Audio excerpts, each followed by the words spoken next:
Hello and welcome to my knife channel.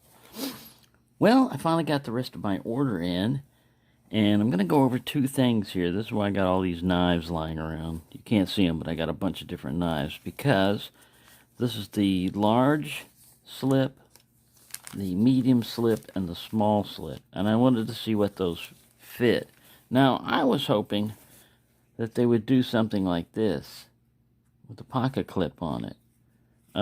But they seem to have gone the keyring route, which you can still use, and you can still secure your knife. But anyway, let's go ahead and take these out because I want to smell the leather. It says genuine leather, and you know, genuine leather has to pass the smell test.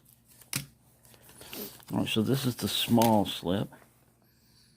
Oh yeah, it smells like leather.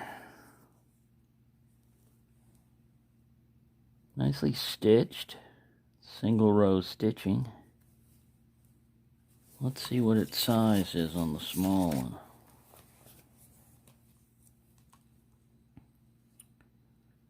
It's like 4.5 centimeters wide, or about 1.5 inches wide. And then the opening is approximately 3 inches deep. So that would cover, I've got little knives, you know, like toothpicks. Let's see how this fits in there. Yeah, that's about the size. The small one is for like a small toothpick or a small canoe or a butter bean type of thing. That'll fit in there. You want to have a little bit of room sticking up so that you got something to grab a hold of. And you can just push that out of the way to help you. But yeah, a clip would have been nice on the back. Here's another thing, a small little Barlow. That'll fit in there. Alright, let's try something too big, which is a full-size canoe. Let's see what that does. You're really starting to stretch the leather there. You're going to start busting the seam. So this guy's too wide. Let's try one that's not quite as wide. Copperhead. Again, this guy's too big. We'd want to probably go with the medium. But it could fit in there. It'll fit in there. It's not, it sticks out a lot and all that. So really, too big. Too big. So, you know what that means? We need to open up the next size. Like this little VG tin slicer that they've come out with. Alright, we got to do, yep, genuine leather. It smells like it. It smells like saddle or baseball glove. Single row stitching, doubled right here on the ends. And let's try this guy. This is a copperhead size. First you got to open it up. It's kind of stiff when you first get it.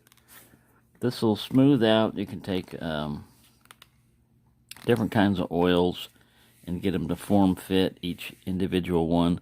The small and the medium are both $2.99.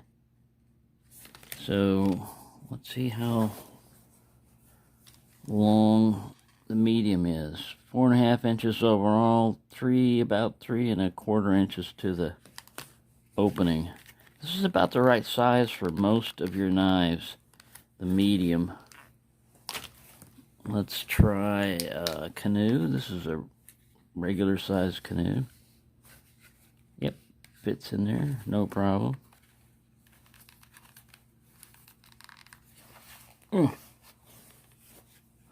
The purpose behind a slip, if you don't know, is a lot of traditional knives, most of them don't have a pocket clip. And if you put this in your pocket, a slip helps two things. It'll help keep it standing upright. It'll keep gunk from getting out of there. And it'll also protect the surface finish of your knife. If it's something fancy, you know, you don't want it all getting gouged up and scratched up. And with this keyring loop here, you can put like either a keyring in there or some paracord as a lanyard. And this allows, you know, basically something like this sticking up that you can pull on and get it out of your pocket. And then get this. It's not going to be, you know, like super fast or anything, but That's the way traditional knives are, you know. You're not worried about speed and everything. Sorry, I'm just showing you this little blue mule canoe that I got also. I'll do a review on him later. So the medium is about that size, most of your knives. And then this is the large.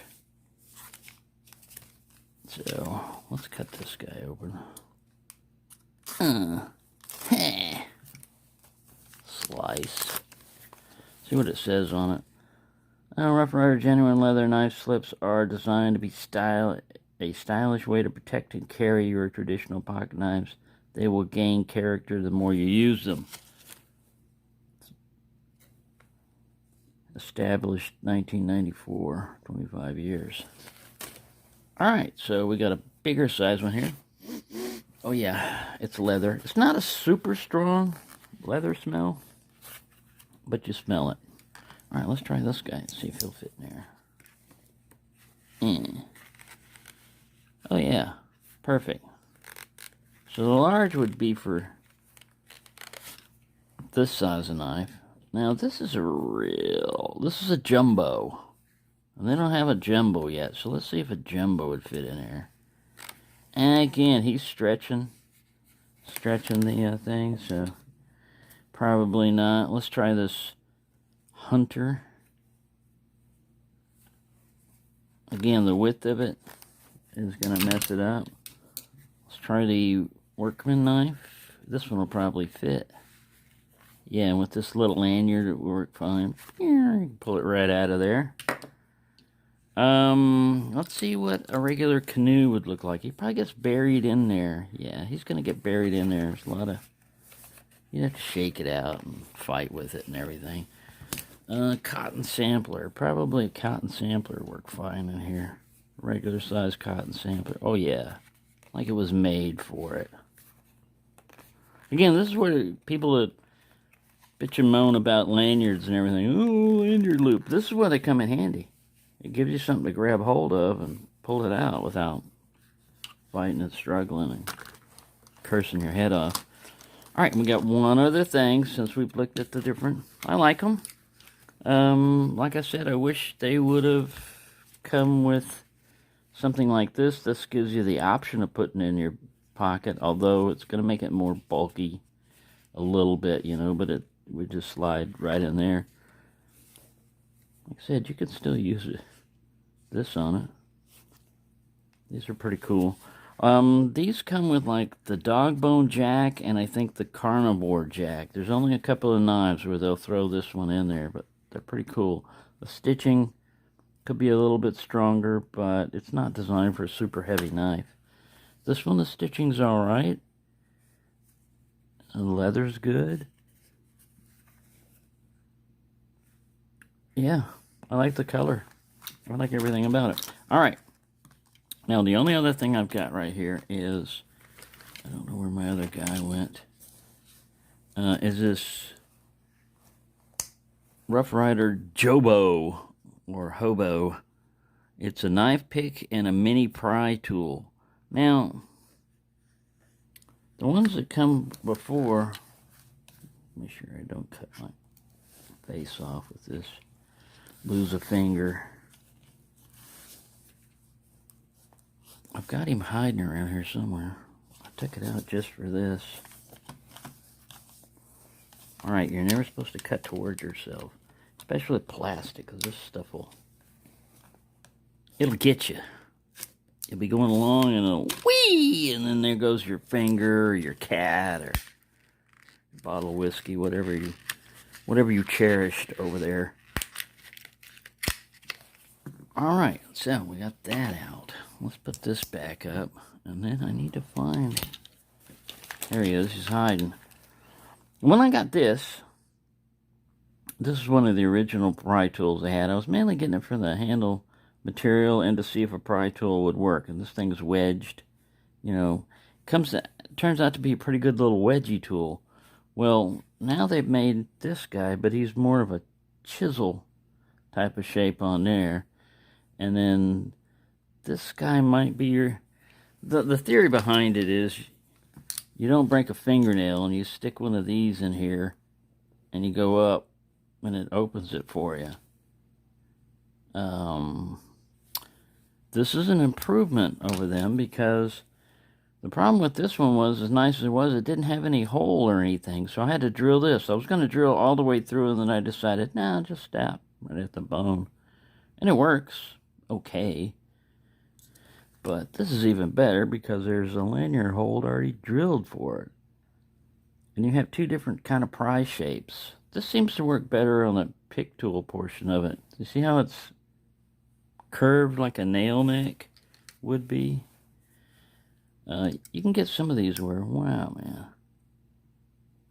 Just be careful with these because you're exerting a lot of force. And if you slip off, there's that exposed blade. That's my main issue with nail neck type of things. I've used this one before. You've got to maintain pressure this way and push on the blade, and it'll work, but just don't try to open it all the way up. And just remember the amount of force you're pushing here. If you slip off, you've got an exposed blade. An exposed blade. Exposed blades love to cut. So I like this thing. There's this little number. It's got micarta, smooth micarta on it, which is nice. Nice color.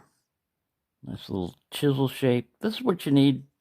This is how you prevent getting a broken tip on your knife, is you carry one of these around. When you've got something that you want to wedge in between, pry up, don't use it. I don't know why the thing turned off, but it did. Anyways, what I was going to show you is, it's made out of D2. So, yeah, I really like it. D2. This fits your fingers right here. This fits the nail neck, and it works fairly well. On the back of the package here, it says, the Rough Ryder Hobo is a brushed stainless steel knife pick and mini pry bar. The micarta handle provides an amazing grip, and the lanyard hole allows you to easily secure the hobo to your keychain or pack. Perk up your pocket. Sorry about that. The reason why I kept shutting off is I ran out of memory in my SD card, so I had to delete a few files. Anyway, this is a good little tool here. They've made some improvements over the original. I think the original has more of a slanted, pointed tip if you're doing more prying. This is almost like a screwdriver tip. This one's not going to work that well as a screwdriver, mainly because of the chisel here. I mean, it might in a pinch, but this one will work better as a screwdriver. Anywho, there you go. Thank you for watching, and have a nice day.